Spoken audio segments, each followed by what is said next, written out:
भगत सिंह की कहानी अक्सर 23 मार्च 1931 यानी उनके आखिरी पलों पर ही खत्म हो जाती है।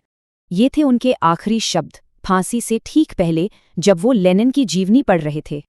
और यही पल भगत सिंह का एक और पहलू दिखाता है, एक विचारक का पहलू। उनका मशहूर नारा था इनकलाब जिंदाबाद। पर उनके लिए इस इनकलाब का असली मतलब क्या था? समय के साथ उनकी सोच बदली। वो मानने लगे कि सच्ची क्रांति तो विचारों की लड़ाई है। वो समझ गए सिर्फ अंग्रेजों को हटाना काफी नहीं था, नए भारत को एक नई सोच की जरूरत थी। देखिए, ये सोच अचानक नहीं आई। 1920 का दशक पूरी दुनिया में उथल-पुथल का दौर था।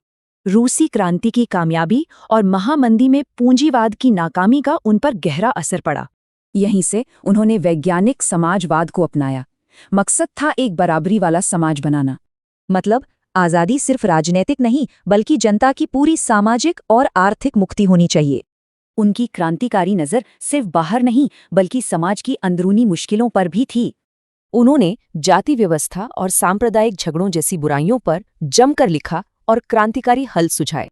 ये उनके लिए छोटे-मोटे मुद्दे नहीं थे, बल्कि एक नए भारत के सपने का अहम हिस्सा थे। और ये पूरा वैचारिक सफर आखिरकार उनके एक बड़े एक्शन में नजर आया। 1928 में उन्होंने और उनके साथियों ने अपने संगठन के नाम में एक बहुत जरूरी शब्द जोड़ा, सोशलिस्ट। ये सिर्फ एक नाम का बदलाव नहीं था, बल्कि भारत के लिए एक नए सपने का ऐलान था।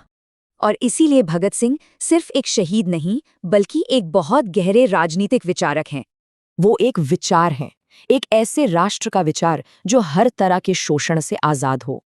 उनके उठाए सवाल बराबरी, इंसाफ और सच्ची आज़ादी के बारे में आज भी उतने ही अहम हैं।